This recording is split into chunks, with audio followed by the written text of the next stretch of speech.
Bonjour à tous. Je demande à tout le monde de s'installer s'il vous plaît. Monsieur Vivien, l'appel s'il vous plaît. Merci Monsieur le maire, bonjour tout le monde. Monsieur Galtier, Monsieur Antique, Madame Benaïcha Lauvergeon, Madame Chojnaski, Monsieur Cuisano, Madame Costelénon donne pouvoir à Monsieur Demoulin, Monsieur Crouy, Monsieur D'Angelo, Monsieur Demoulin, Madame Debton, Monsieur Derbez donne pouvoir à Monsieur le maire, Monsieur Edouard Guiry donne pouvoir à Madame Pesson, Madame Faure, Monsieur Garcia, Monsieur Garnon, Monsieur Girard, Madame Guigon-Covin, Monsieur Onde, Monsieur Huette, Monsieur Jaillet, Madame Lafay-Angelvin, Monsieur Le Haine, Madame Magnan, Monsieur Marangoni, Madame Nicolet, Madame Paolasso, Monsieur Parra, absent, Madame Pesson, Madame Pradalier, Madame Raoult-Guerfi, Madame Raoult, Madame Rodier, Madame Sardella, Monsieur Tissier donne pouvoir à Monsieur Le Haine et votre serviteur présent. Je vous remercie. Merci Monsieur Vivien. Je passe donc aux informations sur décisions prises depuis le dernier conseil. Est-ce qu'il y a des remarques à ce sujet? Merci. Approbation du PV du conseil municipal du 22 avril 2021. Est-ce qu'il y a des remarques avant son approbation? S'il n'y en a pas, je procède donc au vote. Pas besoin, me dit-on, dans l'oreillette. Ordre du jour du 27 mai 2021. Vous informez juste que nous allons échanger des délibérations. La délibération numéro 16 sur la motion sera vue en dernière, ce qui était plus logique après l'ajout de quelques délibérations. Donc première délibération, Madame Magnan. Oui, bonsoir à tous. Délibération qui porte l'objet sur le retrait du syndicat intercommunal pour l'exploitation de la fourrière pour chiens et chats errants de Valongue de la commune de Chafaud-Saint-Jurson et de l'adhésion de 4 communes dont Saint-Michel-Observatoire, Revest-Saint-Martin, Saint-Paul-et-Durance et Ongles. En effet, la commune du Chafaud-Saint-Jurson a souhaité se rapprocher du chenil de Digne. Considérant l'avis favorable pour ces demandes par le syndicat intercommunal de fourrière de Valongue, je vous demande de donner un avis favorable ou défavorable sur le retrait de la commune donc, du Chafaud-Saint-Jurson et de l'adhésion des 4 communes précédemment citées. Avez-vous des questions ?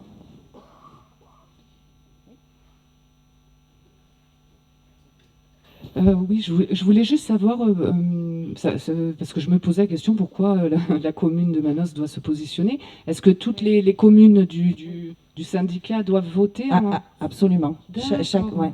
D'accord, chaque membre. D'accord, merci. Moi, simplement une question sur les conséquences en termes d'occupation. Je vous voulais un petit...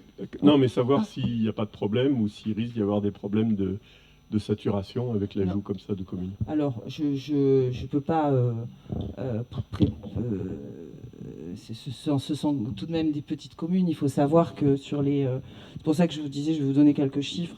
Sur les 420 interventions qu'il y a eu, par exemple, l'année dernière, et il en est attribué à peu près à 160 juste pour la commune de Manosque, en sachant qu'il y a 60 communes adhérentes. Donc, vous voyez un petit peu la proportion qu'il peut y avoir...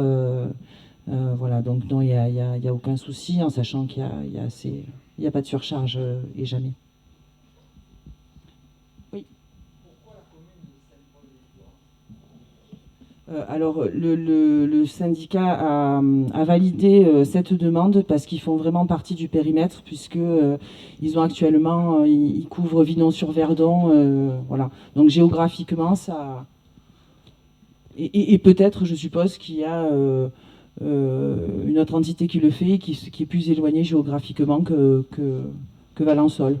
je suppose.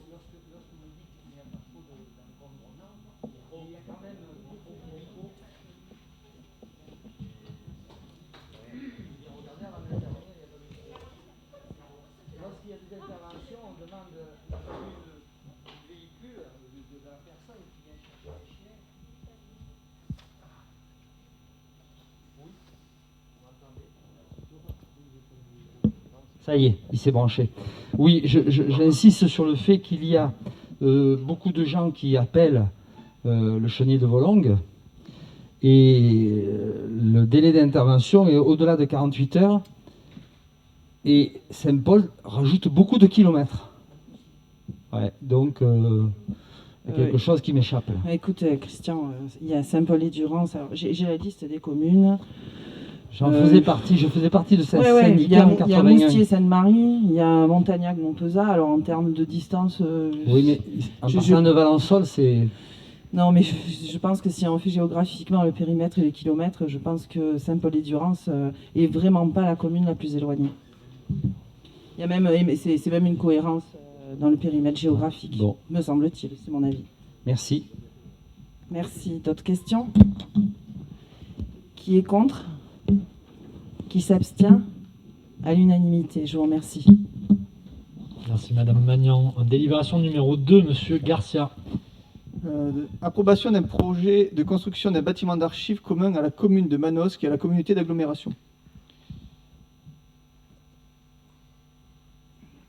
Considérant l'état de saturation des locaux dédiés à l'archivage au sein des services communaux et intercommunaux, considérant les problèmes de sécurisation des données, de sécurité bâtimentaire et de sécurité des personnels qui en découlent, que les archives sont des outils indispensables au fonctionnement des administrations communales et communautaires, qu'elles permettent aux citoyens de faire valoir leurs droits et qu'elles constituent la mémoire d'une commune ou d'une communauté d'agglomération, qu'au regard de ces éléments, il apparaît nécessaire pour la commune de Manosque de se doter d'un bâtiment d'archives, que ce projet de bâtiment d'archives devra couvrir ses besoins de la commune en matière de conservation des archives sous format papier aussi bien que sous format numérique, ainsi que ses besoins en matière de conservation d'objets mobiliers versés au patrimoine de la commune. La nécessité de bénéficier d'une construction répondant aux standards de la transition écologique en termes de photovoltaïque, d'économie d'énergie et de gestion de la température. Dès lors, la nécessité que ce bâtiment d'archives soit mutualisé avec la communauté d'agglomération selon des modalités qui seront fixées ultérieurement par les assemblées délibérantes par des deux entités et par convention. Les possibilités de subventionnement auprès du ministère de la Culture, de l'État et du Conseil régional et du Conseil départemental, le calendrier prévisionnel du projet annexé à la présente délibération à but illustratif, et que ce dernier calendrier reste sujet à modification en fonction de l'évolution du projet. Il vous est demandé de bien vouloir approuver le projet. Avez-vous des questions ?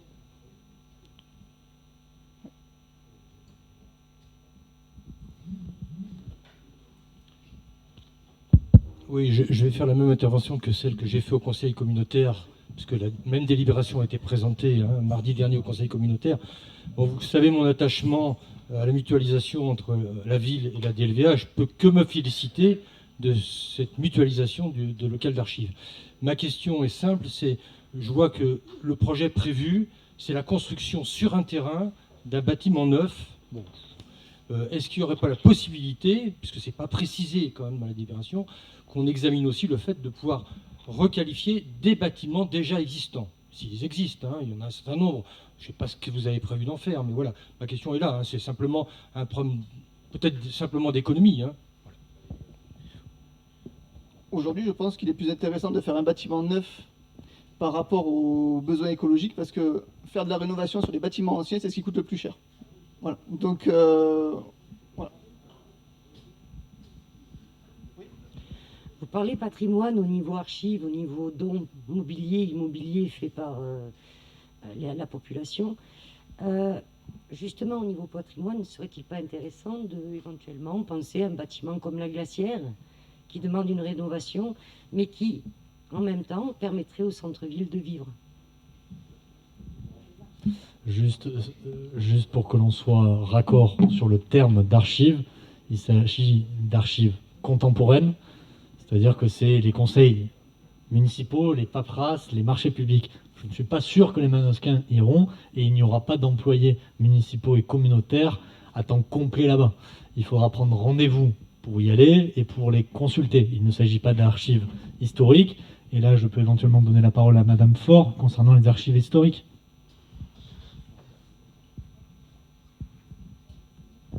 Oui, pour les archives historiques, il y a un projet qui devrait se faire au niveau de l'hôtel Raffin. Et celles-ci seront ouvertes au public et notamment aux étudiants qui pourront consulter les œuvres qu'ils souhaitent. Et voilà. Donc ça sera en centre-ville justement pour l'attractivité. Après, ça n'empêche pas que construire un bâtiment, ça veut dire forcément dans une nouvelle zone de Manosque, et ça n'augmente pas l'attractivité de la ville.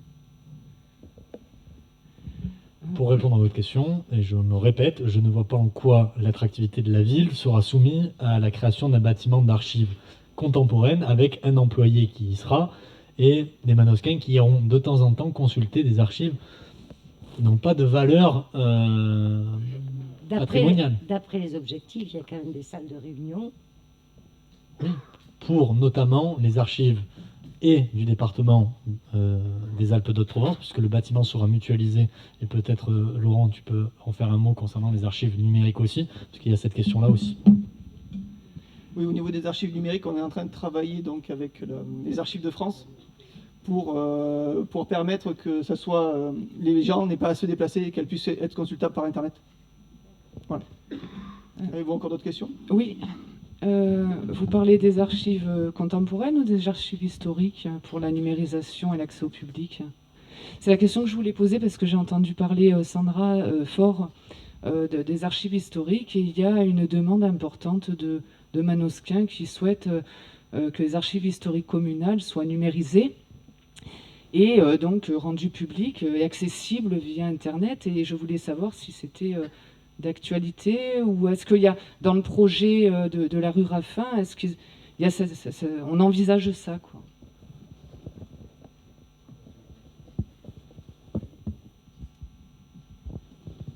Alors, je pense en effet que c'est prévu. Après, il y a des œuvres, comme tu peux le savoir, qui sont difficilement manipulables, extrêmement anciennes, et du coup, elles seront consultables sur place et avec la personne responsable des archives. Mais en effet, une partie sera numérisée. Y a-t-il encore des questions? On va procéder au vote, si ça vous va. Qui vote contre? Qui s'abstient? Je vous remercie. Merci Monsieur Garcia. Délibération numéro 3, Monsieur Antique. Monsieur le maire, mes chers collègues, il s'agit d'une admission en non-valeur de créances irrecouvrable. Il vous est donc demandé d'admettre en non-valeur des produits présentés par monsieur le comptable public pour un montant de 541,11 €, donc des titres de recettes qui n'ont pas pu être recouvrés. Il s'agit essentiellement des titres concernant les cantines, la garderie, les crèches. Donc, jusqu'à ce qu'on puisse éventuellement les recouvrer, on nous demande de les admettre en non-valeur pour ce montant. Voilà la délibération que je vous soumets. Y a-t-il des questions? Y a-t-il des abstentions? Y a-t-il des votes contre? À l'unanimité, je vous remercie. La délibération numéro 4, il s'agit d'une décision modificative numéro 1 du budget principal que nous avons voté au mois de mars dernier. Lorsque nous avons voté ce budget, nous n'avions pas encore l'estimation des impôts locaux directs et des allocations compensatrices décidées par l'État, et donc nous avons voté un budget en état, donc un projet d'estimation. Nous avons donc reçu récemment les ajustements budgétaires et les annonces officielles concernant notamment les bases et les compensations, étant rappelé que nous allons perdre effectivement cette année encore des impôts locaux sur la taxe d'habitation et le foncier. Donc la perte donc en recette, vous voyez, alors qu'en recette il y a moins 2 600 000, mais c'est un jeu d'écriture, on était obligé de le passer en recette, puisque c'était en recette sur le budget. Nous avons donc moins 2 679 513 €. de pertes fiscales par rapport au budget inscrit. Nous avons des allocations compensatrices de taxes foncières, notamment pour 2 930 610 euros. Dotation forfaitaire 30 606 euros. Une dotation de solidarité urbaine à moins 4 944 euros. Et une subvention de la préfecture de 5 100 euros. Ça, c'est pour les recettes. Donc au final, si nous faisons le delta entre la perte budgétaire et les allocations compensatrices, nous avons donc une recette complémentaire, une recette qui est par rapport au budget que nous avons voté de 2 930 610 euros. Concernant les dépenses, il va y avoir achat de protection sanitaire pour les bureaux de vote pour 6 600 euros, une subvention pour la réalisation de la foire agricole à la FDSEA 04 pour 5 000 euros, animation cœur de ville, moins 5 000 euros puisque nous amputons le budget animation cœur de ville. On prend la subvention pour la foire agricole est prise sur le budget animation cœur de ville, puisqu'il s'agira d'une animation cœur de ville pendant le week-end. Il y a des créances éteintes suite à la décision de justice pour 45 000 euros. Je vous fais une parenthèse sur la différence entre les non-valeurs que nous avons votées tout à l'instant et les 45 000 euros de créances éteintes. Ça, c'est des créances qu'on ne pourra plus recouvrer et qui ont été donc notifiées par des décisions de justice, notamment par des décisions de liquidation judiciaire. Il s'agit essentiellement de taxes locales, notamment sur la publicité et sur le domaine public. Donc ça, on en fait un trait et on ne pourra plus les recouvrer. Dépenses imprévues, donc le budget en réponse s'équilibre avec 230 259 euros pour arriver à un total de recettes et de dépenses égales à 281 859 euros. Nous avons en dépenses, en section d'investissement, un emprunt à réaliser pour 27 150 euros pour couvrir des dépenses qui sont liées à l'ouverture de 5 classes nouvelles sur la commune de Manosque et qui nécessitent donc l'acquisition de matériel mobilier, de matériel informatique numérique et des travaux de câblage de réseau électricité pour un montant total de 27 150 euros qui doivent être, bien entendu, les travaux faits pour la rentrée prochaine. Et donc, nous équilibrons cette section d'investissement avec un emprunt de 27 150 euros. Voilà, mes chers collègues, monsieur le maire, les explications sur cette première décision modificative. Je présage qu'il y en aura d'autres d'ici la fin de l'année, en tout cas peut-être d'ici la fin de l'été. Y a-t-il des questions? Oui.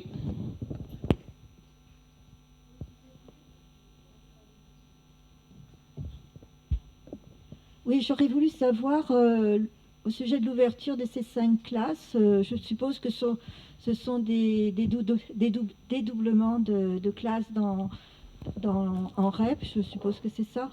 Voilà. Ma collègue et dans quelle va école Madame Rodier, prenez un micro s'il vous plaît.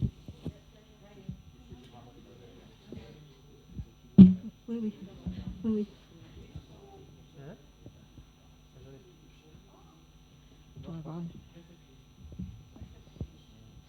Ah, merci. Oui, les écoles REP, donc les Plantiers, la Lucas et la Ponsonne. Voilà. Et vous avez suffisamment de locaux pour ouvrir ces classes? On est en train justement de réfléchir à l'aménagement. C'est pas évident. Voilà, on a eu des réunions avec les directrices des écoles. Voilà, on va faire notre possible pour que tout se passe bien dès la rentrée de septembre. Je vous remercie.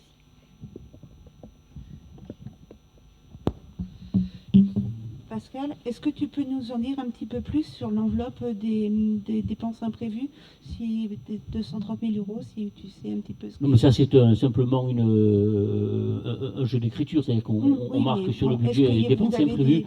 Des choses à court terme qui vont passer très vite? Pardon? Est-ce qu'il va y avoir des choses à court terme qui vont passer très vite ou pas? Voilà, c'est une question. Sur les dépenses imprévues? Oui. Parce que c'est une somme un peu importante. Donc c'est Non, pour mais ça de quand, savoir si vous avez quelque chose de prévu par rapport à cette somme-là d'ici. On a toujours dans le budget inscrit un chapitre dépenses imprévues. Oui. Alors, je n'ai pas le chiffre en tête, parce que je n'ai pas le budget totalement en tête. Mais concernant le budget, là, ce que je vous ai demandé, ce que je vous demande de voter, enfin, ce que Monsieur le maire va vous demander de voter, c'est l'équilibre entre la section de fonctionnement en recettes nouvelles que l'on va avoir par rapport aux prévisions et de dépenses nouvelles par rapport aux prévisions, et simplement on équilibre avec des dépenses imprévues, mais c'est simplement un jeu d'écriture budgétaire. Ça n'implique pas fondamentalement des demandes de dépenses imprévues qui viendront ultérieurement et qu'on pourra bien entendu réaliser. Non, je me posais juste la question parce que souvent la somme est inférieure à ça et là la somme est quand même assez importante. Donc c'était pour ça que je voulais savoir si vous aviez quelque chose de prévu assez vite. Voilà, la section. C'est simplement un jeu d'écriture pour équilibrer. Okay. On a l'argent, de toute façon ce qui a été voté est voté, donc on ne peut pas aller chercher ailleurs l'argent qu'on n'a pas, qui n'est pas inscrit. Merci.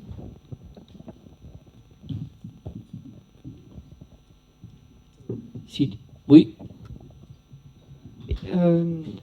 Finalement, quand on regarde les recettes de fonctionnement par rapport à l'allocation compensatrice taxe foncière, finalement, c'est une bonne nouvelle pour la commune par rapport à votre budget. Alors cette année, c'est une bonne nouvelle. Oui, mais ce n'est pas confondre avec la dotation de fonctionnement qui sera en baisse cette année de 3,7%. Oui, mais ça, on commence à s'habituer tous les ans. Ça, c'est uniquement l'allocation compensatrice qui va venir compenser la perte de la taxe d'habitation. Et une partie de la taxe foncière. Oui, mais voilà, mais je veux dire, ça dégage un excédent de 280 000 Tout à euros, fait. Qui n'est pas négligeable quand même. En tout cas, c'est par rapport au budget voté. Oui, mais par rapport à vos prévisions, c'est ça? Oui, bien sûr, c'est une bonne nouvelle, effectivement. Et ça nous est versé par la préfecture, pas versé par le trésor public. Enfin, c'est le trésor public, mais c'est pas le même canal. Voilà. En revanche, la dotation de solidarité urbaine, elle est en baisse. Je pense on va pas se plaindre. Je pense qu'on peut passer au vote, monsieur Antic. Oui. Y a-t-il des abstentions? Y a-t-il des votes contre? À l'unanimité, je vous en remercie. Merci à vous, monsieur Antic. Délibération numéro 5, création de la société publique locale SPL ex-Manosque Val-de-Durance, comme indiqué dans le budget et dans le DOB en février et en mars, est crédité et mis sur les lignes budgétaires en termes d'investissement pour rénover notre centre-ville, la ville de Manosque, et je vous propose ce soir de voter la création de cette SPL en partenariat 50-50 avec la ville d'Aix-en-Provence, de cette société publique d'aménagement qui nous permettra de rénover le cœur de ville lors des 3 prochaines années. Je pense qu'il est plus simple de passer directement aux interventions plutôt que d'en dire plus. Vous indiquez que les statuts qui sont présents dans la délibération sont aussi... il y aura aussi un complément avec un pacte d'actionnaires entre la ville d'Aix-en-Provence et la ville de Manosque pour permettre de conserver les intérêts des uns et des autres. Est-ce qu'il y a des questions ?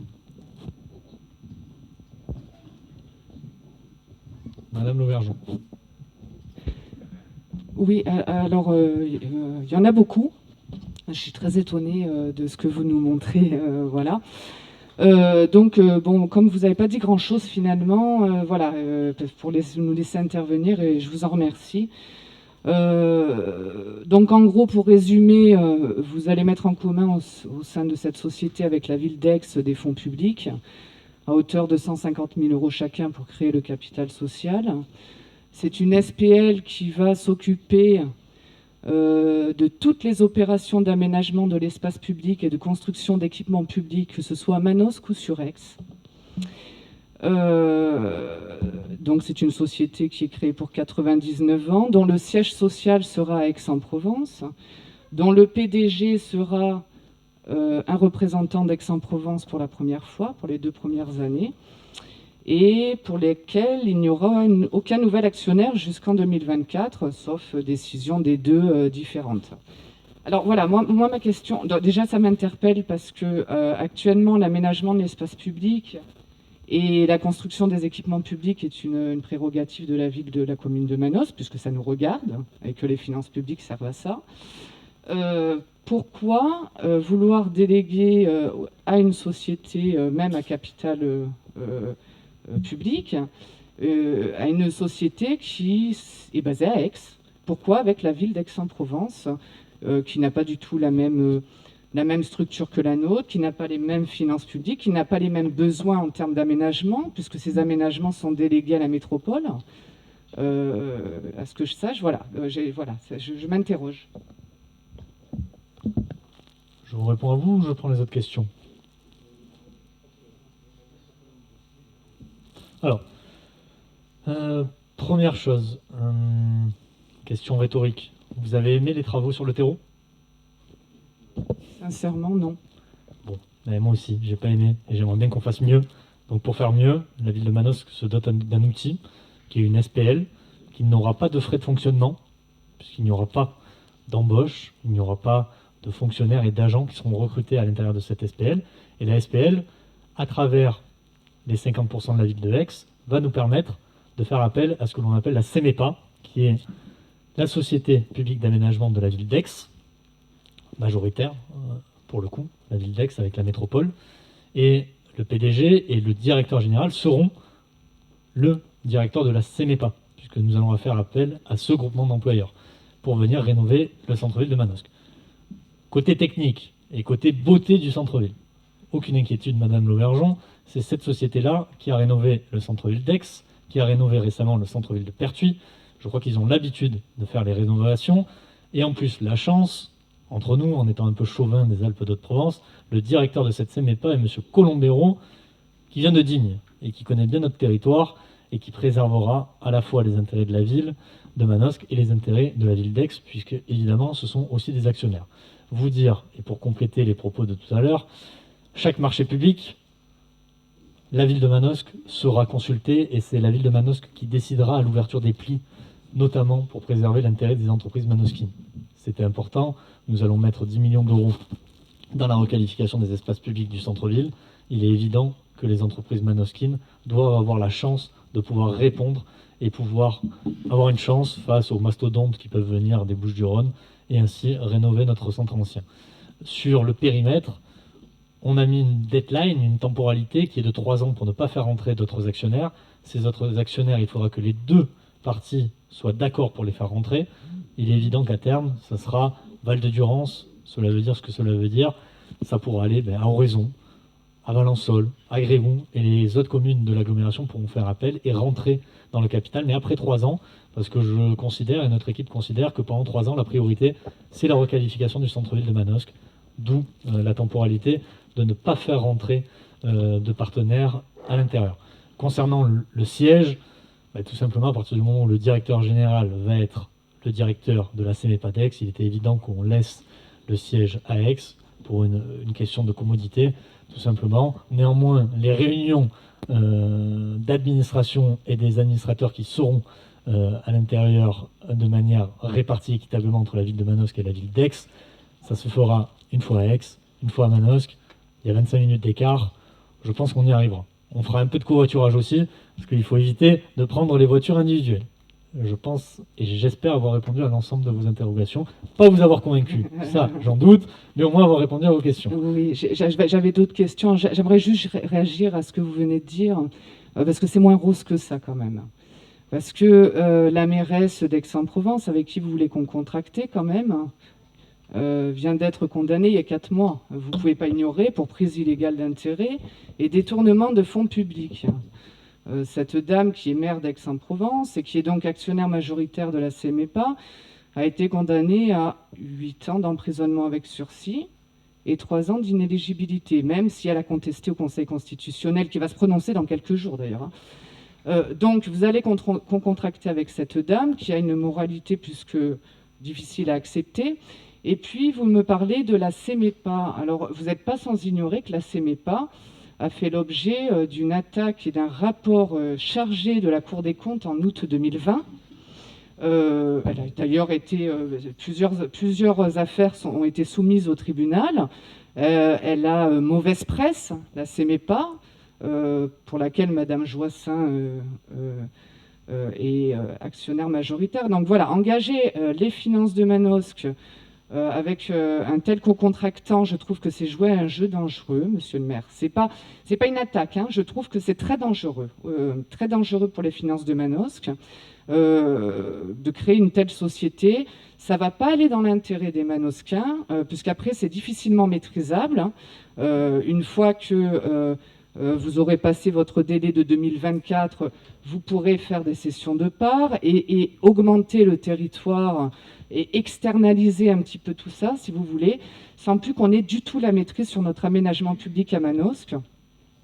Et voilà, c'est très dangereux. Et je trouve que moralement, éthiquement, c'est pas acceptable. Ok, donc si j'en reviens donc à l'éthique et la morale, j'imagine que vous allez quitter le Parti communiste parce qu'un nombre important de vos dirigeants ont été condamnés ces dernières années. C'est assez ridicule votre argument. Aujourd'hui, c'est laissez-moi terminer. J'ai pas derrière moi les comptes des Manosquins, quand même. Laissez-moi terminer. Juste vous dire qu'aujourd'hui, l'accord qui est passé, c'est pas un accord entre M. Galtier et Mme Joissaint, c'est un accord entre la ville de Manosque et la ville d'Aix. La maire Joissaint va signer en tant que maire d'Aix-en-Provence, pas en tant que Madame Joissaint. Ces histoires personnelles juridiques, elle les réglera au tribunal, comme tout un chacun, et je ne rentre pas dans ces polémiques parce que c'est pas ce qui m'intéresse. Concernant vos remarques techniques que je me suis notées, c'est pas vrai ce que vous dites, tout simplement parce que il faudrait que vous alliez voir comment marche une SPL, et une SPL, et oui, les opérations sont cloisonnées. C'est-à-dire que la ville de Manosque va donner quitus à l'opérateur, à la SPL, pour faire une opération. Elle va dire, par exemple, sur la place Pagnol, nous allons faire 800 000 € de travaux, et on donne quitus à l'aménageur pour faire ces 800 000 € de travaux. L'aménageur ne fera que les travaux commandés par la ville de Manosque. Donc du coup, ce que vous dites, l'échelonnement financier, etc., ce n'est pas vrai. Donc essayez d'être un peu honnête sur cette question-là. La deuxième, et vous avez raison, je ne voulais pas que la ville de Manosque soit embarquée dans la CEMEPA ou dans d'autres sociétés publiques d'aménagement où nous n'aurions pas été majoritaires, où nous aurions été minoritaires. Et c'est pour cela que nous faisons une société publique d'aménagement seule, à 50%, ce qui fait de nous un actionnaire majoritaire également, et pas embourbé dans la métropole marseillaise, dont ce n'est clairement pas l'intérêt de la ville de Manosque d'y rentrer et de faire des affaires avec eux. Par contre, bénéficier de leur savoir-faire en termes de compétences techniques, et je pense que c'est là l'intérêt, d'avoir des techniciens, des agents de maîtrise, des aménageurs qui vont faire le travail. Et d'ailleurs, je remarque aussi que ça ne vous a pas trop choqué ces dernières années que la ville de Manosque fasse appel à l'OPA, qui est l'agence d'urbanisme du pays d'Aix. Ça fait des années que la ville de Manosque et la DLVA font appel à eux. Sauf qu'aujourd'hui, ce qui change entre le passé et le présent, c'est qu'avant, on faisait des études pour faire des études, mais nous, on fait des études pour passer à l'opérationnel et faire des travaux derrière. C'est peut-être ça qui vous choque un peu et qui va changer à l'avenir. Mais bon, c'est pas grave, on avance. Monsieur Lehen. Oui, moi, sur le principe d'une SPL, je pense que c'est effectivement, moi j'y suis plutôt favorable, ça me paraît une bonne initiative. Ce qui m'interroge plus, c'est la gouvernance. Et ça renvoie un petit peu à ce qu'a dit Mme Lauvergeon. Moi, je vois que dans l'article 12, je crois, ou 14, il y a 3 représentants au conseil d'administration, 3 représentants de la ville de Manosque et 3 représentants de la ville d'Aix. Je pense qu'il serait bien qu'il y ait un représentant de l'opposition. Et je pense que ça lèverait beaucoup de choses par rapport à ce qui était exprimé en termes d'inquiétude, sous une forme qui reste à voir, mais ça me paraît important pour la transparence, puisqu'on sait très bien que ces sociétés-là, elles sortent du budget de la municipalité, de fait, ce sont des sociétés à part, de droit spécifique, et je pense que ce serait bien, moi je demande à ce qu'il y ait quelqu'un de l'opposition, peu importe, on s'arrangera entre nous, qui puisse être présent au conseil d'administration. Je renvoie à une deuxième question qui est sur l'Assemblée générale. En fait, il est bien précisé qu'il y a 2 actionnaires qui votent, ce qui est normal. Ça veut dire qu'en fait, ça va être 2 personnes qui vont siéger à l'Assemblée générale et qui vont voter. C'est ça que ça veut dire ? C'est pas clair, j'ai pas relu, j'ai relu et j'ai pas compris. L'Assemblée générale dit qu'il y a 2 actionnaires. Donc 2 actionnaires, c'est la avec 3 membres chacun. Comment? Avec 3 membres chacun. Ah, c'est pas tout à fait clairement A dit priori, comme c'est ça. compréhensible pour nos techniciens, c'est compréhensible pour les techniciens de la ville d'Aix, donc a priori, ça sera compréhensible pour tout un chacun et peut-être pas pour vous, monsieur Le Haine. Non, mais attendez, c'est un peu facile de répondre ça. Mais Moi, non, je pense qu'aujourd'hui... C'est 3 membres d'un côté, 3 membres de l'autre. Sur le C'est conseil d'administration, on est d'accord, hein, j'ai bien compris ça. C'est sur l'Assemblée Générale que c'est pas très clair. L'Assemblée Générale Constitutive, ça sera cela. Donc il y aura 3... La ville de Manosque, on verra 3 représentants, et la ville d'Aix, on verra 3 représentants. Et il y aura donc une Assemblée Générale Constitutive, je réitère, comme dans chaque association. Je réitère ma demande sur le fait qu'il y ait un représentant. Alors, il n'y a peut-être pas nécessairement de droit de vote, hein, je pense qu'il faut réfléchir à tout ça, mais je pense que ce serait bien, pour une clarté du débat, et peut-être lever un petit peu l'expression de ce que j'ai entendu, qu'il puisse y avoir un représentant de l'opposition. Voilà. Monsieur Le Haine, entre vos souhaits et les miens, il n'y a pas une rivière, il n'y a pas un canyon, il y a un viaduc. Donc je peux vous dire que votre souhait ne sera pas exaucé. Reformulez-le peut-être à Noël et éventuellement j'y réfléchirai. Tout simplement pour une donnée technique, il y a 3 oppositions. Pourquoi j'en privilégierais une plutôt que l'autre? Aujourd'hui, ce que l'on souhaite, nous, c'est avancer. Les Manosquins et les oppositions, ben, vous nous jugerez sur les résultats et c'est là ce qui importe. Est-ce qu'il y a d'autres demandes, madame? Allez-y. Parce que je suppose qu'effectivement, les actionnaires sont déjà choisis. Je voudrais savoir qui va représenter la ville de Manosque. Je fonctionne étape par étape. Une fois que cette délibération sera votée, nous discuterons avec notre majorité pour savoir quels seront les 3 membres de la majorité. Très probablement que le maire que je suis y siégera. Oui, je l'espère. Juste, tenez-nous au courant. Cette donnée-là sera évidemment donnée puisque l'Assemblée Générale Constitutive aura lieu avant le prochain conseil municipal et nous pourrons vous donner ces informations. Est-ce qu'il y a Madame Lauvergeon? Oui, une dernière intervention. Bon, je suis quand même extrêmement étonnée. Je suis quand même extrêmement étonnée que personne ici dans l'opposition n'ait interpellé ou par rapport à cette question, parce que on va quand même déléguer un service public qui est géré en régie publique à une société. Avec Aix-en-Provence, personne ne réagit, donc je suis extrêmement déçue, surtout qu'il y a des élections qui arrivent. Et que je pensais que les gens étaient un peu plus attachés à leur territoire, à leurs équipements publics et à leur patrimoine. Ma question, monsieur le maire, puisque la majorité va décider de créer cette SPL, malgré nos positions, est-ce qu'il y aura des détachements de fonctionnaires territoriaux de Manosque qui seront affectés à la SPL? Non, pour répondre à votre question. Le dernier point. Est-ce que vous pouvez répéter le début de la question? Parce que pour le coup, j'ai perdu le fil. Je vous demandais, est-ce que des employés communaux actuellement à la ville de Manosque seront détachés au service de la société publique locale et de la même façon de la ville de Aix, du coup? Est-ce qu'il y aura du personnel détaché au service? Le personnel détaché, comme je l'ai indiqué au préalable, sera à travers la SPL. La SPL fera appel au groupement d'employeurs qui est la CEMEPA et fera appel donc aux agents de la CEMEPA. Et les agents de la CEMEPA seront sous l'autorité de la ville de Manosque dans le cadre de l'aménagement de la ville. C'est exactement le même cas que l'OPA qui vient sur le marché de Manosque pour faire des ateliers participatifs et citoyens. Jusque-là, et les personnes qui sont venues, ils n'ont pas été choqués d'avoir des gens de Marseille et des Bouches-du-Rhône pour venir travailler. Pas plus de polémique que ça. On va avancer et on vous tiendra au courant. Néanmoins, Madame Lauvergeon, en termes de participation citoyenne, vous aurez dû venir à ces ateliers. Ils étaient très instructifs. Il y en aura d'autres dans les prochaines semaines. Venez, vraiment, parce que la participation citoyenne commence là. Monsieur Antique, peut-être. Une simple remarque sur le début de votre intervention que je trouve assez permissive et assez nauséabonde sur la condamnation de Madame Maryse Joissains. D'abord, Madame Maryse Joissains a été condamnée, certes, et il y a un recours en cassation, et il appartiendra à la Cour de cassation de décider de son sort. Si Madame Maryse Joissains est condamnée définitivement, et bien entendu, elle en tirera toutes les conséquences juridiques et politiques. Mais il faut quand même faire une différence entre la société que nous sommes en train de créer avec le sort personnel de Madame Joissains, qui, je le rappelle, Madame Lauvergeon, a été effectivement attrapée par la justice pour un emploi fictif de cabinet qui n'a rien à voir, effectivement, même si c'est condamnable, si les faits sont avérés et si la Cour de cassation les confirme. Mais ça n'a rien à voir avec des affaires de marché public, ça n'a rien à voir avec des affaires de détournement de fonds publics, j'allais dire, mais c'est une histoire de cabinet. Alors, il faut, effectivement, même si c'est répréhensible, il ne faut pas semer le trouble dans l'assistance, et notamment vis-à-vis de nos amis les médias. Ça n'a rien à voir avec ce qu'on est en train de faire.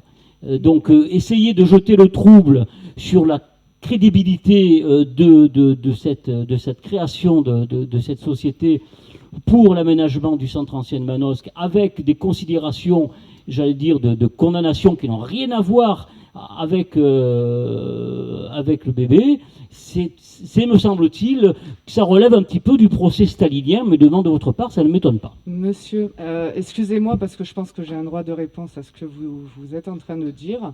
Je n'invente rien.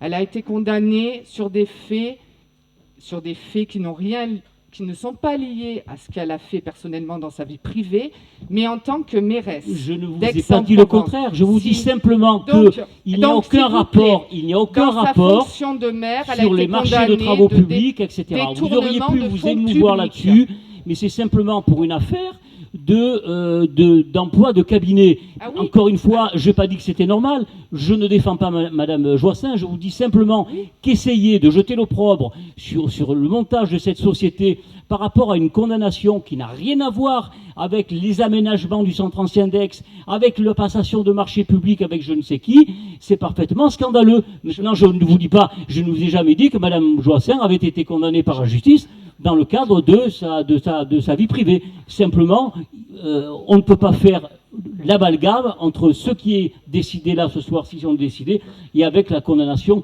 particulière de Mme Joissains, si elle est confirmée par la Cour de cassation.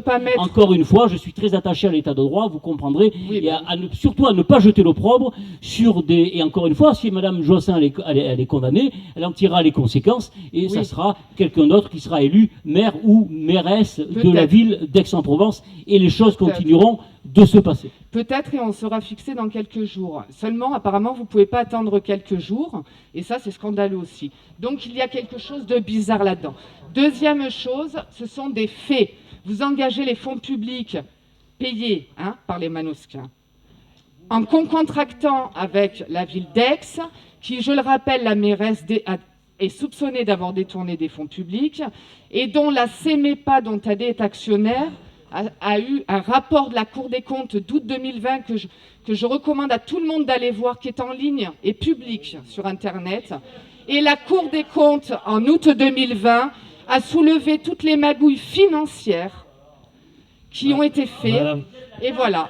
Donc je trouve ça scandaleux qu'on contracte avec cette ville. Et vous parlez du centre-ville, l'aménagement public du centre-ville, vous dites un mensonge, monsieur. Parce que dans ce que vous êtes en train de nous soumettre, il est mentionné que l'objet concernera toute opération d'aménagement d'espace public et de construction d'équipements publics. Ce n'est pas limité au centre-ville de Manosque, mais à toute la commune. Parce que dans des statuts, vous ne mettez pas un périmètre, Madame Lauvergeon, allez travailler un peu dans la vraie vie, dans les urbanismes, les cabinets. Mais arrêtez un peu. Toutes les SPL qui sont créées et qui sont utiles. Je ne suis pas contre les SPL. Allez, dites-moi. Elles sont souvent créées par les communes qui mutualisent souvent c'est sur un même territoire, pour la gestion du transport périscolaire. Et donc la SPL d'aménagement, vous en avez vu dans les Alpes de Provence peut-être? Non, justement. Oui, alors franchement, il ne faudrait pas qu'ils suivent votre exemple, là, pour le coup. Ah bon? Non, parce que moi, je ne comprends toujours pas pourquoi Aix-en-Provence et pourquoi pas Digne-les-Bains. Et pourquoi pas une autre ville de la commune. Par contre, Digne-les-Bains, où il y a des accusations de fraude aux élections, ça vous gêne pas? Mais ce n'est pas le maire de Digne-les-Bains. Là, c'est le maire qui représente la commune dans une SPL. La maire de Digne, je vous rappelle, Madame Lauvergeon, qu'il y a des suspicions de fraude aux élections. C'est pour ça qu'il y a eu un appel qui a été fait. Bon, je pense qu'on ne vit pas sur la même planète. On parle d'argent public, on parle des finances publiques de la ville. Madame Lauvergeon, je pense que vous êtes parti avec Monsieur Thomas Pesquet dans la Lune, parce que très clairement, on ne vit pas sur la même planète. Néanmoins, et pour terminer sur ce sujet-là, parce que je ne peux pas vous laisser dire n'importe quoi, sur les aménagements, c'est la ville de Manosque qui cloisonnera les opérations, parce que toute opération faite par un SPL, allez, renseignez-vous comment ça marche, parce que vraiment c'est fatigant. Monsieur, je connais les SPL. Ah, et bien donc je veux vous dire, savez j'en que ai chaque bouffé, opération est cloisonnée et que c'est la ville qui décide là où se passe l'opération. Donc la ville de Manosque préservera ses intérêts sur chacune des opérations. L'intérêt de passer par la SPL et de fusionner avec la ville d'Aix-en-Provence pour créer cette SPL, c'est simplement de ne pas avoir des frais de fonctionnement qui coûtent les yeux de la tête et que la ville de Manosque ne peut pas se permettre. D'aller chercher la compétence ailleurs sur des villes qui ont déjà eu affaire à la CEMEPA et la ville d'Aix et les techniciens. Et le troisième élément, parce que je ne peux pas vous laisser dire n'importe quoi, concernant Madame Joissin, je suis désolé Madame Lauvergeon, mais ça crée plus de débats ici qu'au conseil municipal d'Aix. Alors allez au conseil municipal d'Aix si vous voulez attaquer Madame Joissin, parce que là ça en devient assez ridicule. Enfin, et dernier point, ça fait 3 mois que l'on a annoncé que cette SPL serait créée. 3 mois, Madame Lauvergeon. Alors je sais que vous avez loupé des conseils municipaux, mais quand même, lisez un peu les rapports. Ça fait 3 mois au budget Monsieur, je vous trouve très méprisant, je vais vous couper la parole. Bien parce sûr. Que vous me Madame parlez d'une Lauvergeon, façon- vous attaquez les personnes sans foi ni loi et vous me trouvez méprisant, mais vous parlez à qui? Monsieur, vous Madame pouvez- Lauvergeon, cela suffit maintenant. Arrêtez un peu votre dramaturge permanente, parce que ça en devient assez ridicule. Ça a été le même cas sur la rue du Mont d'Or, où vous nous avez accusé de laisser aux promoteurs, mais vous en êtes totalement ridicule. Par contre, d'aller donner de l'argent à la CGT, vos amis qui se présentent aux élections départementales sur fonds publics et la CGT, ça ne vous dérange pas. Monsieur, Donc à un moment, excusez-moi, Madame mais ça, Lauvergeon, c'est de la- cela suffit. Vous allez arrêter de dire n'importe quoi à chaque conseil municipal. s'appelle- Et si vous n'êtes pas contente, je coupe la parole parce que ça suffit. Ça Voilà. s'appelle de la diffamation, monsieur le maire. Non, ce n'est pas de la diffamation, c'est exactement ce que vous venez de faire tout à l'heure. Je vous invite à aller, si vous le souhaitez, au contrôle de légalité, à aller porter plainte si vous le souhaitez, mais maintenant, stop. On passe au vote. Je vais... Monsieur Lehen, Oui, allez-y. juste une petite question, parce que par quel type d'investissement vous pensez commencer, puisque cette SPL va être constituée? Est-ce que vous avez déjà une idée de ce que vous allez mettre sur la table en termes d'objets, quoi, enfin de projets?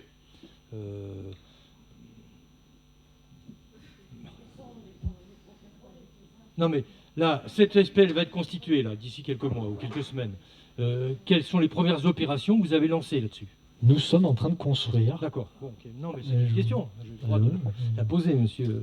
Oui, mais Donc, monsieur Lehen, à un moment, je tombe des nues. Ça fait 3 mois qu'on travaille sur le projet. Il y a eu des réunions. Il y a eu des ateliers participatifs. Et aux ateliers participatifs, je crois que vous y êtes allé au parc de Drouille. Oui, et il a été oui. indiqué que les plans de requalification à 10 millions d'euros, qui a été d'ailleurs validé par la région et le contrat d'avenir, c'est Porte sous Béran, Porte Sonnerie, les 4 places de la rue Grande, c'est le boulevard Pelloutier et Lignerbourg, c'est le parc de Drouille et c'est le ravin des Coquières. Donc, D'accord, c'est ouais, ça les voilà, mais opérations. c'est... Très bien. Ça fait 3 mois. Donc je propose que l'on passe au vote. Qui est contre? Levez bien haut la main, Madame Lauvergeon. Merci. Qui s'abstient? On est bon? Je vous remercie. Délibération suivante. Moi, c'est Madame Benaïcha Lauvergeon, mon nom, monsieur le maire. Ça fait plusieurs fois que vous m'appelez Madame Lauvergeon. Mon nom est Madame Benaïcha C'est- Lauvergeon, s'il vous plaît. Ok, Madame Lauvergeon Benaïcha. Non, Benaïcha Lauvergeon. Vous remarquerez que je fais exactement la même chose avec notre ami Monsieur Marangoni Licage et que je l'appelle Monsieur Marangoni à chaque fois pour une question de commodité. Et Madame Lauvergeon, stoppez. Voilà.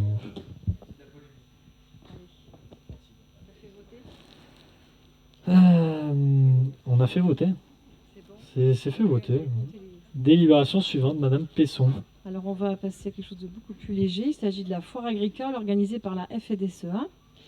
Donc vu le Code général des collectivités territoriales, dans son article L21, 21, 29, considérant que la proposition d'organisation d'une foire agricole annuelle faite par l'association FDSEA sur le territoire de Durand-Suburan-Verdon Agglomération, considérant que la manifestation sera organisée pour la première année sur le territoire de la commune de Manosque, que la demande de subvention faite par la FEDSEA pour un montant de 10 000 € au titre de l'année 2021, considérant le plan de financement annexé à la présente délibération, il est demandé à l'Assemblée délibérante de bien vouloir approuver l'organisation d'une foire agricole pour les 12 et 13 juin prochains sur la ville de Manosque et accorder à ce titre une subvention exceptionnelle de 5 000 € à la FDSEA au titre de l'année 2021 Autoriser Monsieur le maire à signer toute pièce afférente à la présente délibération et dire que les crédits sont inscrits en décision modificative numéro 1 du budget principal, comme vient de le dire mon collègue Pascal Antique tout à l'heure.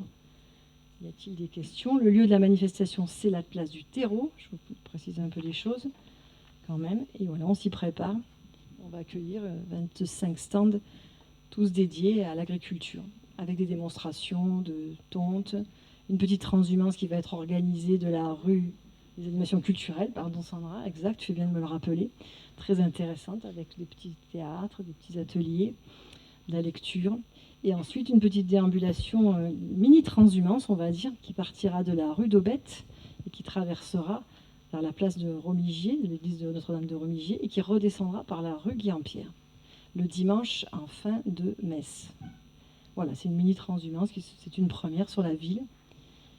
Je précise qu'il y aura du nettoyage, mais ça, c'est normal. C'est la question subsidiaire. Si tu connais, Armel, voilà. Donc voilà, y a-t-il des questions? Oui. Allez-y, monsieur. Oui, Vernon, je ne vais pas répéter ce que j'ai déjà dit lors d'un précédent conseil municipal. Simplement, je m'oppose à ce que la ville de Manosque subventionne un syndicat agricole.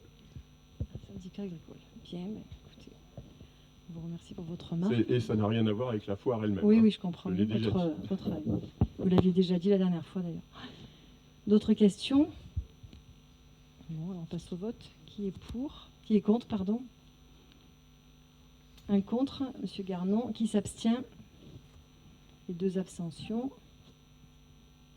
Et je vous remercie.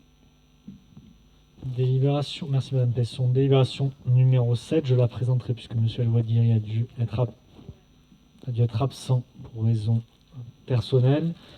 L'approbation de la modification simplifiée du plan local d'urbanisme. Souvenez-vous, le mois de janvier dernier, le 28 janvier exactement, la commune a prescrit une procédure de modification simplifiée du PLU en vue de supprimer le terme mitoyen de l'article U4-7, conformément aux dispositions du Code de l'urbanisme applicables à cette procédure et à celle de la délibération précitée. Le projet de modification a été transmis pour avis aux personnes publiques associées, puis mis à disposition du public. La procédure étant terminée, il convient donc que le conseil municipal se prononce sur l'approbation de cette procédure. Est-ce qu'il y a des questions, interrogations, remarques? Je propose donc de passer au vote. Qui est contre? Qui s'abstient? Je vous remercie. Délibération numéro 8, Monsieur Demoulin. Merci, Monsieur le maire. Délibération, c'est d'autoriser Monsieur le maire à signer la convention avec l'ACAM pour une somme de 68 500 répartie en 48 000 euros avec les 35 000 euros pour Haussmann Osco et 13 000 euros pour Osco Hero, et le reste pour du fonctionnement de la structure. C'est une subvention que nous avions votée au mois de mars dans les subventions aux associations. C'est juste la convention. On demande d'autoriser Monsieur le maire à signer cette convention. Est-ce qu'il y a des questions? Est-ce qu'il y a des gens qui sont contre? Est-ce qu'il y a des gens qui s'abstiennent? Merci. Et pendant que j'y suis, celle d'après, puisque c'est le même principe, c'est l'assignation d'autoriser Monsieur le maire à signer la convention avec l'emprunt, donc l'ancien non pas, pour une somme de 85 000 euros, pareil, qui avait été votée au mois de mars. Est-ce qu'il y a des questions? Est-ce qu'il y a des gens qui sont contre? Des gens qui s'abstiennent? Merci. J'ai fini. Merci. Monsieur Demoulin. Délibération numéro 10, Madame Raoult-Guerfi. Alors, il s'agit de l'adhésion à la Fédération des centres sociaux et socioculturels de France. Donc la FCSF accompagne les centres sociaux dans la mise en place de projets en apportant une aide technique dans différents domaines, comme l'analyse des besoins, l'élaboration de projets, etc. Mais également propose un catalogue de formation à l'intention des salariés et des bénévoles. Donc, afin de bénéficier de cette adhésion, nous devons procéder au paiement d'une cotisation de 474 € pour la première année, puis un taux de 0,37 du budget prévisionnel annuel du centre social municipal. Donc, il est demandé à l'Assemblée délibérante de bien vouloir adhérer à la Fédération des centres sociaux et socioculturels de France et verser la cotisation annuelle, dire que les budgets sont inscrits au budget 2021, et autoriser le maire à signer tout document afférent à cette délibération. Y a-t-il des questions? Alors, nous inaugurons le centre social le 11 juin. Vous êtes les bienvenus. Donc nous allons passer au vote. Ah pardon. Alors, on vous enverra de toute façon l'invitation. Donc y a-t-il des votes contre? Des abstentions? Merci. Merci, Madame Raoult. Délibération numéro 11, Madame Chojnaki. Oui, cette délibération concerne une convention entre la mairie et la crèche associative Pomme d'Api. Donc le budget a été voté au mois de mars et ça concerne donc pour une crèche qui dispose de 19 berceaux et cette subvention est de 90 000 €, sachant que la commune récupère via la CAF par la convention enfance-jeunesse 65 000 €, ce qui réduit quand même fortement cette demande de subvention. À savoir que les crèches fonctionnent avec 2 tiers de fonctionnement CAF et 1 tiers où ils doivent trouver un fonctionnement autre. Et pour que Pomme d'Api puisse fonctionner, il faut absolument qu'on ait cette convention. C'est pour ça qu'on l'avait inscrit au budget du mois de mars. Et là, il s'agit de permettre, monsieur le maire, de signer la dite convention avec Pomme d'Api. Y a-t-il des questions? Qui est contre? Qui s'abstient? Merci pour cette crèche. Convention suivante. C'est aussi toujours dans le même dispositif des subventions. C'est pour le collectif Petite Enfance, qui a aussi le statut de crèche. Donc, il ne peut financer que 2 tiers de son budget. Et le dernier tiers est pris en charge aussi par la commune de Manosque à hauteur de 58 000 €. Sur ces 58 000 €, une bonne partie est récupérée par la CAF via toujours ce contrat enfance-jeunesse que nous avons avec la CAF. Et c'est signé effectivement, été voté au budget au mois de mars. Et là, il est demandé de permettre au monsieur le maire de signer cette dite convention. Y a-t-il des questions? Des abstentions? Des votes contre? À l'unanimité, merci pour eux. Merci, Madame Chojnaki. Délibération numéro 13, Monsieur Crouy. Donc cette délibération concerne une convention entre la ville de Manosque et l'Université solidaire relative au séjour VVV pour l'année 2021 qui sont portés par l'association Université solidaire. Donc ces séjours s'adressent prioritairement à des jeunes des quartiers politiques de la ville qui ne partent pas en vacances, mais il permet également à un jeune manosquin d'être formé à un BAFA citoyen. Donc 2 séjours seront proposés cet été. Le premier séjour aura lieu du 16 au 20 août à la Fontaine de l'Ours à Auzé. Donc il s'adresse à des jeunes âgés de 6 à 10 ans. Le second séjour, toujours porté par l'association L'Université solidaire en partenariat avec la ville, permettra à des jeunes âgés de 10 à 15 ans de partir à Seine-les-Alpes au centre Chantemerle du 23 au 27 août. Donc, considérant la nécessité de signer la convention entre la ville de Manosque et l'Université solidaire, il est donc demandé à l'Assemblée d'autoriser monsieur le maire à signer cette convention. Voilà. Avez-vous des questions par rapport à cette convention? Oui. J'ai une question très simple. Avec les âges que vous venez d'énoncer, je ne vois pas le rapport avec un BAFA. Alors, pardon, je m'explique. Donc, ce programme permet à la fois à des jeunes de partir en centre et il permet à la ville de Manosque d'envoyer un jeune plus âgé. Hein. Voilà, c'est deux. Donc, ça permet ces deux choses-là. Donc, cette convention permet à la fois de permettre à nos Manosquins, selon les périodes et selon les âges, d'obtenir certaines places, mais aussi de financer la formation à un jeune plus âgé. Voilà. On peut donc passer au vote. Qui est contre? Pardon. Vous, au niveau de la date, parce que c'est marqué à Sisteron le 5 novembre 2020, ça restera, vous allez réactualiser ou parce que sur la charte, que vous nous soumettez. Bon, je pense que c'est un modèle de ce qui avait déjà été fait ailleurs, par ailleurs avec d'autres. C'est marqué le 5 novembre 2020 à la fin. Non. Donc, il faut que je vérifie. En page, pardon, 201 Parce du que- PDF. 201. C'est juste technique. Hein. C'est simplement, est-ce que vous changerez les dates? Assisteront sur la le 5 charte- novembre 2020, ouais, c'est ça. Est-ce qu'elle est rétroactive? Comment ça, enfin, ou est-ce que c'est parce que ça prendra effet? Hein? Effectivement, il doit y avoir une erreur. Yann, en fait, il n'y a pas d'erreur. En fait, l'an dernier, la convention a été arrêtée à un moment donné parce qu'il y a eu le Covid et tout. En fait, c'est une poursuite de la convention. C'est la même convention. D'accord. Donc C'est ça la reste. même convention, mais pour l'année 2021. Donc... Pour 2021, mais c'est la même convention. En fait, on a gardé les fameuses 12 places, mais ça n'ont pas été utilisées. On a gardé. Et comme la CAF garde le financement de son année, pour le reporter, il faut revalider la convention alors que c'est la même. D'accord, merci.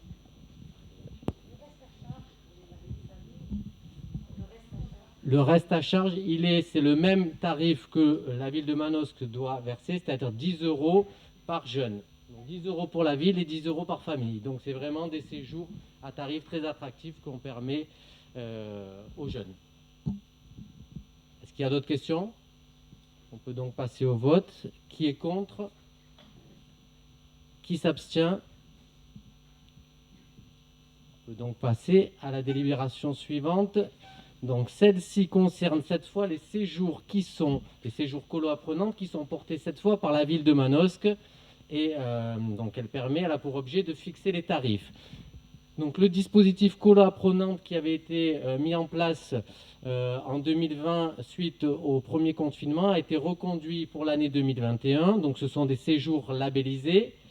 Donc la ville de Manosque a la volonté de permettre donc à des jeunes d'accéder à des séjours de qualité, suite à l'expérience très positive de l'an dernier qui avait permis à 58 enfants de partir sur des séjours. Donc cette année, la ville a décidé de créer un secteur séjour qui devait permettre au départ à des enfants de partir à chaque vacances. Néanmoins, avec les restrictions, peu de séjours ont été mis en place sur l'année 2021.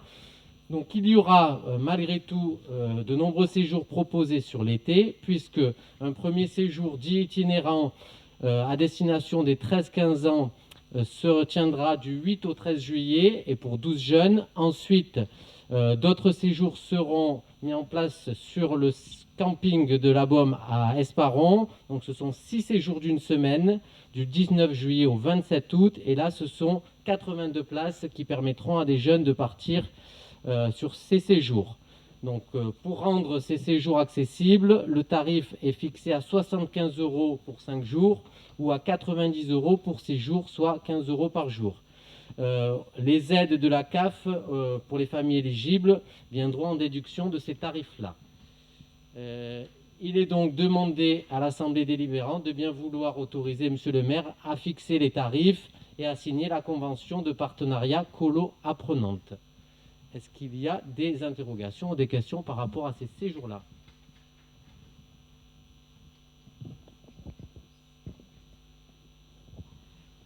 Est-ce que vous pouvez nous décrire un petit peu ce qui va être proposé à ces jeunes pendant ce séjour au niveau de tout ce qui est instruction? Voilà. Alors, vous parlez de séjours itinérants ou des séjours sur Esparon?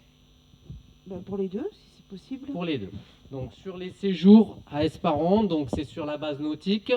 Donc il y a une partie de la journée, en fait il y a plusieurs groupes en fonction du nombre d'enfants qui sont accueillis sur le séjour. Donc 2 groupes, un jour qui est le matin sur la base nautique et les autres restent sur le camp où il y a, on va dire, à chaque séjour sur les 6, une couleur différente puisqu'il y a un animateur qui vient en plus de la directrice et qui permet avec ses compétences d'amener une couleur différente sur le séjour. Donc c'est à la fois des apprentissages ludiques et à la fois des apprentissages liés à la base nautique, donc tout ce qui est sport de voile. Voilà sur le séjour à Esparon.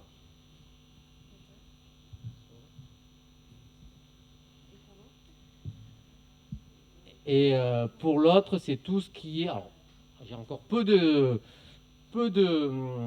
d'infos à ce jour puisque la directrice du centre doit partir en visite pour préparer ce séjour itinérant d'une semaine.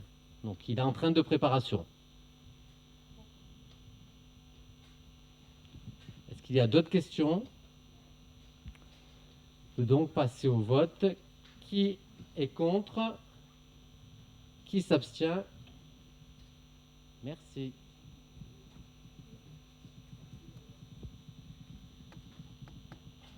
Délibération suivante, Monsieur Garcia. Cette délibération permet à la commune de Manosque, aux communes avoisinantes et à la DLVA de pouvoir créer un groupement de commandes afin de mutualiser les achats de matériel informatique et ainsi d'obtenir de meilleures conditions tarifaires.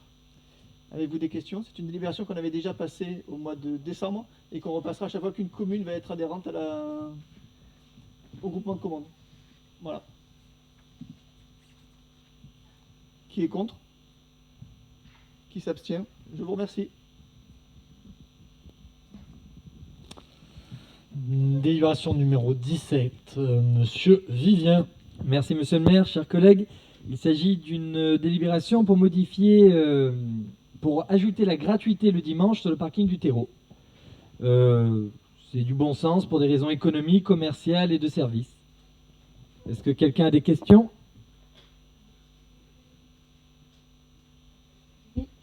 Je ne comprends pas bien personnellement dans les tableaux pourquoi le dépassement d'un quart d'heure sur le parking de la Villette coûte 80 centimes et le dépassement d'un quart d'heure sur le parking du centre-ville coûte 40 centimes, c'est-à-dire 2 fois moins ou 2 fois plus pour la Villette.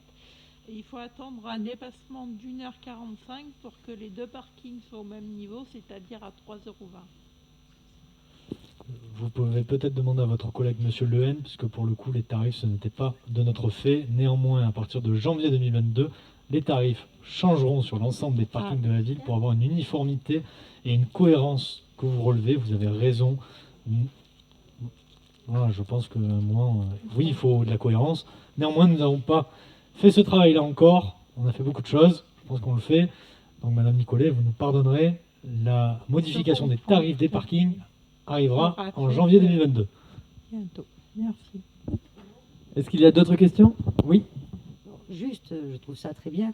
Je me demande, parce que en fait le but c'est d'attirer du monde en ville, je me demande pourquoi on n'offre pas la gratuité des parkings sur le porto de ville le dimanche. Parce que si on se met à faire ça, Valérie, les parkings seront squattés. On l'a vu pendant le confinement. Bon, la situation l'obligeait, mais si tu rends les parkings gratuits, les places sont squattées, souvent par les commerçants eux-mêmes d'ailleurs. Donc, la problématique étant aussi par rapport aux abonnés qui payent un service et une sécurisation des services sur la Villette et sur la Poste.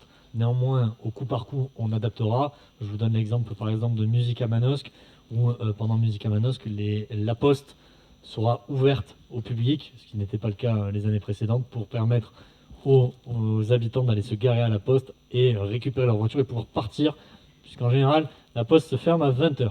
Donc voilà, il faut qu'on améliore la problématique aussi et technique, notamment sur le parking de la Poste. Merci, Monsieur Vivien. Je vous invite à passer au vote. y a-t-il des abstentions? Y a-t-il des votes contre? À l'unanimité, je vous remercie. Délibération numéro 18. Madame Coste étant, elle, absente pour raison de santé, je la présenterai donc moi-même. Création d'emplois non permanents, contrat 3-1, 2, hasard, concernant, comme vous pouvez le voir à l'illustration au tableau, qu'il s'agit d'un renfort pour 3 mois du service de l'état civil dans le cadre des limites aussi budgétaires que nous avons fixées au budget sur la ligne 0, 11, 12. À chaque fois, j'inverse. Et qui nous permettra d'absorber le travail, notamment sur la question des élections, puisque depuis quelques semaines, nos agents sont fortement sollicités dans le cadre des élections et des contraintes mises en place par l'État dans le cadre des élections, et que nous avons pris du retard, et que donc du coup, au mois de juillet et en août, nous essaierons d'absorber ce retard pour retrouver un train de vie et un rythme de croisière sur ce service-là. Est-ce qu'il y a des questions ? S'il n'y a pas de questions, nous passons donc au vote. Qui est contre? Qui s'abstient? Je vous remercie. Délibération numéro 19, Madame Pesson. Donc, il s'agit des tarifs de la taxe locale sur la publicité extérieure. Je vais vous passer toutes les lois de finances, les numéros, parce qu'on démarre depuis 2010, là, sur toutes les délibérations qui ont été faites au Conseil précédent, pendant les années antérieures. Vous dire que la volonté de la municipalité est de surtout baisser les tarifs qui étaient prévus à un plafond maximal, de la baisser à une hauteur de 10% de remise. Du coup, vous avez un tableau annexé derrière, qui vous précise depuis les années 2018, cette baisse, on arrive aujourd'hui en 2022, à une hauteur de baisse de 10%. C'est résumé un peu vite, mais je pense que si vous avez des questions, c'est plus simple que j'y réponde. Donc vous voyez qu'au niveau du tarif qui est derrière, on a le reflet de toutes les années, et que ce sera applicable au 1er janvier 2022. On se doit de le délibérer maintenant, avant le 1er juillet de cette année, en cours. Voilà. Question, peut-être? Oui. Vas-y, René. Oui, je t'écoute. a priori, oui. Ouais. Donc la taxe sur la publicité, elle est faite a priori pour réduire les enseignes publicitaires. Finalement, baisser ce tarif-là, c'est d'une certaine manière un petit peu encourager à développer la publicité, et d'autre part faire une réduction qui est uniforme comme cela de 10%. Finalement, ça donne un avantage finalement à ceux qui déjà produisent beaucoup de publicité par rapport à ceux qui en produisent peu, puisqu'en fait, ça fait une baisse de, je crois, de 3 euros au mètre carré pour ceux qui en produisent peu, et une baisse de 12 euros au mètre carré pour ceux qui en produisent beaucoup. Donc finalement, c'est un encouragement à développer la publicité, quoi. Moi, je n'y suis pas favorable. Alors, pour expliquer un petit peu l'historique de la taxe locale sur la publicité extérieure, puisque j'avais eu le privilège de monter ça il y a quelques années, donc suite à la LME, c'était pas sorti du chapeau comme ça. C'est vrai, en effet, c'était le but principal, c'était de réduire la publicité extérieure de toutes nos enseignes qu'on avait sur la ville, et notamment aux entrées de ville où on était clafis de panneaux publicitaires. Donc on avait travaillé avec les partenaires privés, notamment ceux qui ont les terres agricoles, etc., pour faire enlever ces panneaux. Et cette loi est venue, en termes de dissuasion, pour réduire cette publicité extérieure. Et on avait donc adopté ces tarifs-là. Certes, là, avec les difficultés liées au Covid, la première saison, on avait aménagé une remise de 50% de réfaction sur la totalité des enseignes qui sont en place. Donc nous remontons à notre plafond pratiquement, puisque on revient à moins de 10% pour l'année 2022. Donc si tu veux, ça va revenir vraiment à un taux important de taxation, puisque c'était une période d'1 an seulement où on a privilégié cette descente de moins 50% en période de Covid pour faciliter le travail de nos entreprises qui étaient quand même pas mal dans la panade. Mais je précise que ça ne touche pas, et en rien, d'ailleurs tu le vois au fond de la délibération, entre 7 mètres et 12 mètres carrés d'enseignes, les enseignes du petit commerce. On est bien sur des enseignes de type au-delà, c'est-à-dire les grandes entreprises. Tout à fait, du coup je comprends d'autant moins qu'on le baisse. Voilà. Je comprends d'autant moins qu'on le baisse, puisque finalement... Mais on reste sur une petite modulation légère pour continuer un petit peu le pas d'exonérer un tout petit peu, vraiment, parce que là on passe de 50% à 10%, donc vraiment on va remonter à notre cap sur l'année 2023, et au fil de l'eau on continuera à suivre les circulaires réglementaires pour augmenter le taux de taxation. C'est encore un geste, on va dire, qui favorise... J'ai aussi une deuxième remarque, parce que tout à l'heure, là, j'ai parlé de 3 et de 12, parce qu'en fait, je me suis posé la question, c'était... parce que dans un premier temps, il y a des tarifs qui sont fixés, et en bas, il est parlé de faire une réfaction de 10%. Mais du coup, si on a fixé les tarifs et qu'on parle de faire une réfaction de 10%, c'est 10% sur les tarifs qui sont pratiqués. Moi, j'ai trouvé que c'était un petit peu ambigu de savoir si ils sont calculés sur les tableaux. Bien sûr, il y a déjà 10%. C'est pour ça que je me suis posé je me suis posé la question de pourquoi, à la fin de la délibération, il était parlé, on parle d'une application d'une réfaction exceptionnelle de 10% sur l'ensemble des dispositifs publicitaires.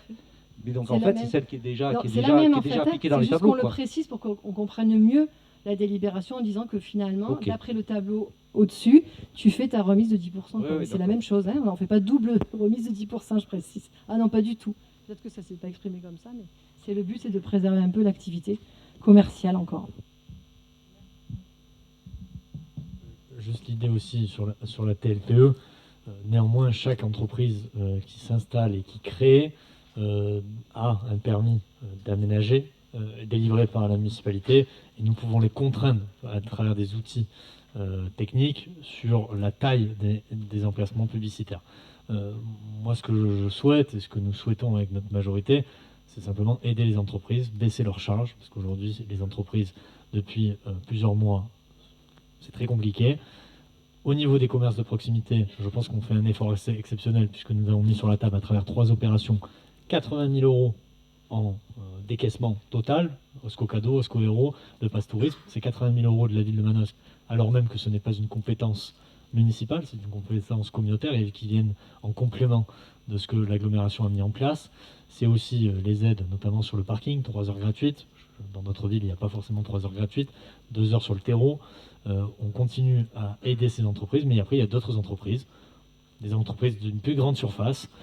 Oui, et je suis bien d'accord avec vous, et on en avait discuté d'ailleurs avec Armel Lehen, ça profite aussi à des entreprises qui n'ont pas souffert dans la crise.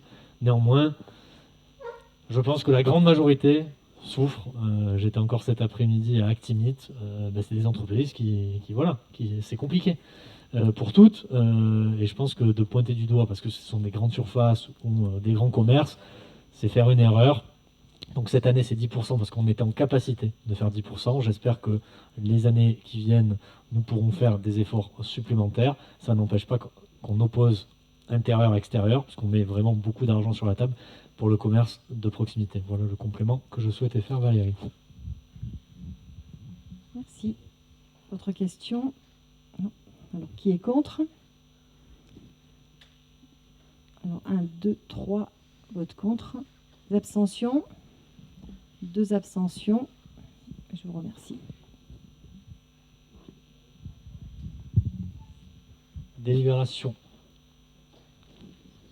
Oui, donc du coup, on revient à la motion qui était numérotée numéro 16, et donc Madame Sardella qui va la lire. Oui. Alors, la motion qui traite l'interdiction des armes nucléaires. Donc, le conseil municipal, lors de sa séance du 27 mai 2021, a pris connaissance du fait que le traité sur l'interdiction des armes nucléaires, le TIAN, adopté à l'ONU le 7 juillet 2017 par 122 États, et signé par 84 États, est entré en vigueur depuis le 22 janvier 2021. Après l'interdiction des armes biologiques en 1975 et l'interdiction des armes chimiques en 1993, avec l'entrée en vigueur du TIAN, ce sont toutes les armes de destruction massive qui sont désormais interdites par un traité. Ces armes sont dangereuses pour la survie de l'humanité, illégales au vu du droit international, immorales et coûteuses. Le conseil municipal, soucieux de la sécurité de la population vivant sur le territoire communal et conscient que l'existence des armes nucléaires constitue un danger pour la survie de toutes les populations en cas d'utilisation volontaire ou par erreur, exprime le souhait que tous les États du monde, dont la France, ratifient le traité d'interdiction des armes nucléaires qui a été mis en place en application du traité sur la non-prolifération des armes nucléaires, signé par la France. Le conseil municipal souhaite que les dépenses prévues dans le budget national pour les armes nucléaires soient réaffectées aux besoins sociaux et plus particulièrement aux hôpitaux publics, aux services publics d'éducation et à la lutte contre le changement climatique. Il souhaite également, à travers ce vœu, manifester son attachement à la résolution 52-243 des Nations Unies, adoptée à l'unanimité par consensus à l'Assemblée générale de l'ONU le 6 octobre 1999 et portant sur une déclaration et un programme d'action pour promouvoir la culture de la paix. Voilà. Est-ce que vous avez des remarques? Juste pour expliciter le pourquoi du comment de cette motion, elle m'a été proposée par Madame Eliane Mévouillon, qui a souhaité porter au conseil municipal cette motion. Comme je lui ai indiqué, et comme nous l'avions d'ailleurs fait pour la CGT au mois de février, il me semble, dernier, sur la motion qu'il nous avait proposée, je ne souhaite pas que des personnes extérieures au conseil municipal s'expriment au conseil municipal. Je crois que le conseil municipal, il y a des élus qui sont la représentation de la population à travers les élections municipales. Néanmoins, et je le dis avec toute transparence, j'estime que toutes les idées, toutes les visions, toutes les idéologies doivent être portées au sein du conseil municipal, même si, à titre personnel, je peux ne pas être en accord, et même si, au sein de notre majorité, nous pouvons ne pas être en accord avec certaines motions. Nous les proposerons à chaque fois, elles seront lues à chaque fois, et chacun pourra se positionner sur ces questions-là. Bon, ça montre au moins que je ne suis pas le tyran que certains voudraient faire croire, Et donc nous allons passer au vote.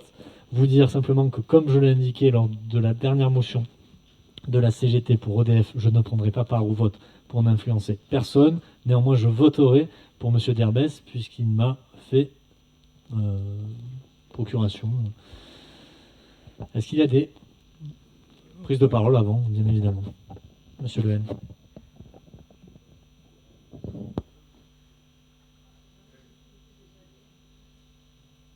Je ne sais pas si vous avez nécessairement la réponse. C'est-à-dire que je vois que ça a été voté à l'unanimité à l'ONU. C'est-à-dire que la France l'a voté. J'imagine, puisqu'elle peut partir du Conseil permanent de sécurité. Et la France ne valide pas. Je dirais, c'est ça, si j'ai bien compris le mécanisme. C'est-à-dire elle a voté à l'Assemblée générale de l'ONU, mais elle ne le ratifie pas. Ratifié, c'est ça. c'est ça. D'accord.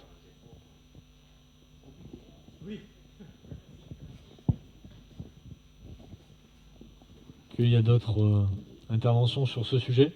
Madame Guillaume-Covin.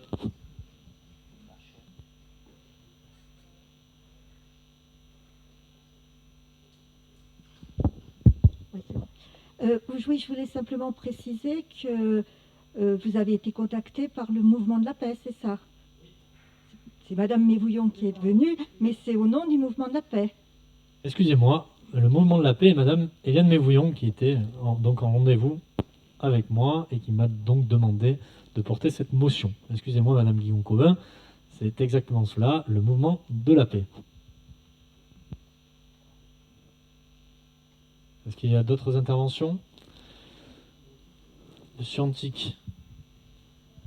Oui, je suis assez, non pas hésitant, mais dubitatif. Effectivement, comme l'a dit Armel, la France a signé, mais elle ne le ratifie pas. Donc il appartient à l'État français, aux législateurs, de ratifier ce traité. Néanmoins, je ne suis pas certain que ce traité d'interdiction des armes nucléaires, en ce qui concerne ou la non-prolifération des armes nucléaires, soit vraiment utile à l'avancée de la paix dans le monde. Moi, je crains qu'on fasse un petit peu de politique avec des bons sentiments. Chacun sait que si la France est dotée en 1958 et 61 de l'arme nucléaire, c'est pour affirmer son indépendance. Si la France a souhaité quitter le gouvernement, le commandement unique de l'OTAN en 1967, c'est aussi pour préserver son indépendance stratégique, notamment, et de décideur de l'arme nucléaire vis-à-vis des États-Unis, même si la France, en 2017, un peu avant, 2015 ou 2016, sous la présidence Sarkozy, a rejoint en partie ce que je n'avais pas approuvé d'ailleurs à cette époque-là, l'OTAN. Je ne parle pas de l'Alliance Atlantique, je parle de l'OTAN. On voit qu'il y a beaucoup d'États aujourd'hui qui ne sont pas démocratiques et qui sont des États terroristes, comme par exemple la Corée du Nord, qui n'attend que ça, peut-être pour appuyer sur le bouton. Enfin, il y a à la fois des dingues et puis il y a des États terroristes comme l'Iran qui arme les kamikazes qui viennent se faire exploser dans tous les pays, notamment dans les pays occidentaux, qui viennent armer le bras des égorgeurs. Il y a effectivement la Syrie qui dans cette affaire-là, essaye aussi de se doter d'armes nucléaires. Donc moi, je ne suis pas très favorable à cette sur le fond, bien entendu, lorsque tous les hommes du monde se tiendront la main, eh bien, tout ira mieux, mais on n'est pas sur ce chemin. Je crois qu'on est véritablement en 2021, et je lisais il n'y a pas très longtemps un entretien du chef d'état-major Lecointre. La menace, elle est là, elle prend différentes formes. Elle a certes évolué depuis que le mur de Berlin est tombé. D'ailleurs, c'était beaucoup plus confortable avant. Il y avait deux blocs, de l'Est, de l'Ouest, et puis de manière cynique, ils se faisaient la guerre par l'intermédiaire d'autres peuples, notamment au Vietnam. Cette chose l'a changé, mais la menace est toujours là.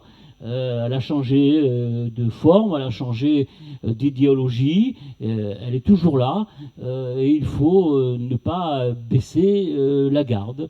Alors voilà, je pense qu'on n'est pas fondamentalement sur la même longueur d'onde. Bien entendu, encore une fois, pas d'opposition de principe, je terminerai mon propos en vous disant que je vais m'abstenir parce que, bon, voter contre, enfin, je vais m'abstenir parce que, franchement, on doit garder notre indépendance, on doit pouvoir effectivement faire contrecarrer une éventuelle menace. Et voilà, et donc voilà, moi je crois que André Gide disait qu'avec des bons sentiments, on faisait de la mauvaise littérature. Et bien je crois que on peut faire de la mauvaise politique et singulièrement de la mauvaise politique internationale également avec des bons sentiments. Donc je m'abstiendrai. Juste vous indiquer concernant cette motion que bien évidemment elle n'a aucune valeur juridique, que la ville de Manosque ne va pas se substituer au chef de l'État et à la France. Nous en sommes bien évidemment tous conscients, mais en le disant, c'est beaucoup mieux. Donc nous allons donc passer au vote. Ah oui, pardon, excusez-moi, monsieur Chizano, allez-y. Bon, je ne vais pas répéter ce qu'a dit monsieur Antique, que je partage totalement son avis. C'est pas de notre niveau. L'État doit prendre ses responsabilités. Donc sur ces deux propos, je m'abstiendrai aussi. Mais la dernière phrase, on va dire, demande de le réaffecter au budget sociaux, ce n'est pas du tout à nous de demander une réaffectation d'un budget national sur telle ligne budgétaire ou telle autre. Donc je voterai contre.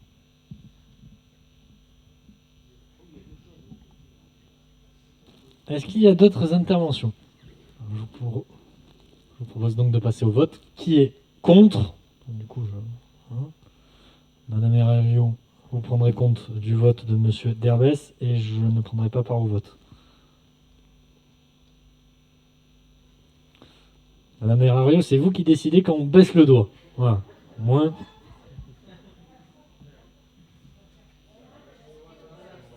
Alors, on va le faire à l'inverse. Qui s'abstient? Qui s'abstient? Donc, Monsieur Lehen s'abstient, Monsieur Antique s'abstient, Madame Sardella s'abstient. Ah, Monsieur Ismaël El-Ouaghiri, il aurait dû donner ses consignes de vote. Là, pour le coup, je ne peux répondre à sa place. Qui est pour? Monsieur Tissier, qui a donné le pouvoir à Monsieur Lehen, Monsieur Onde, Madame Guigon-Covin, Madame Lauvergeon, Monsieur Garnon. Et je crois qu'on est bon. Merci. Et donc tous les autres contre. Dernière délibération, qui est juste une information au... Ah non, on n'a pas de diapo. Donc juste vous annoncer que je souhaiterais annoncer l'organisation d'états territoriaux sur 5 thématiques extraordinaires.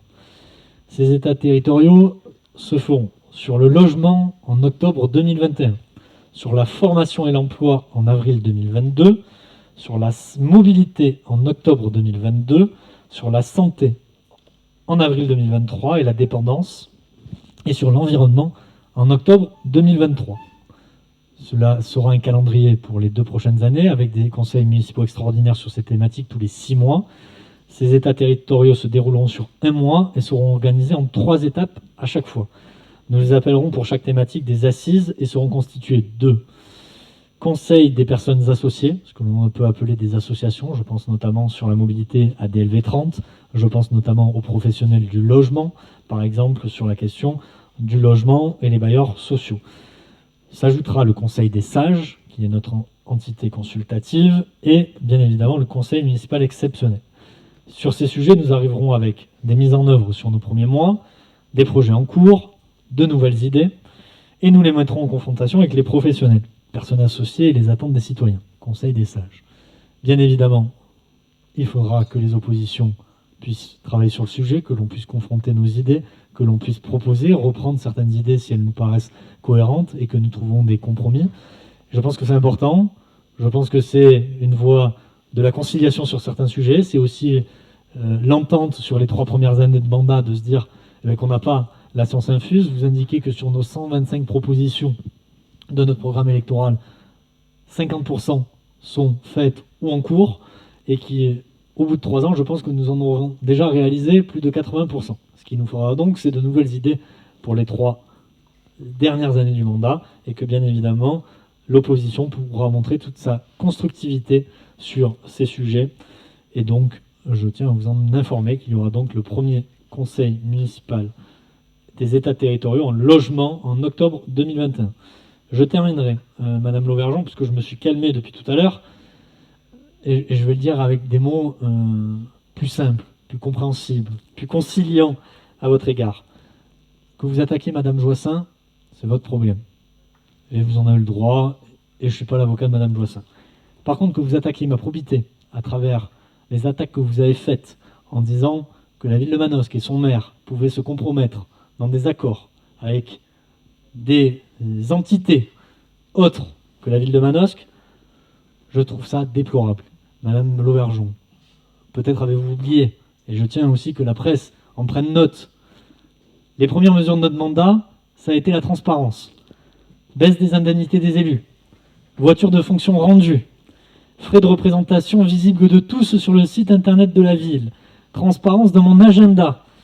Que voulez-vous? Que je me mette à poil et que je sois totalement transparent à l'égard du conseil municipal?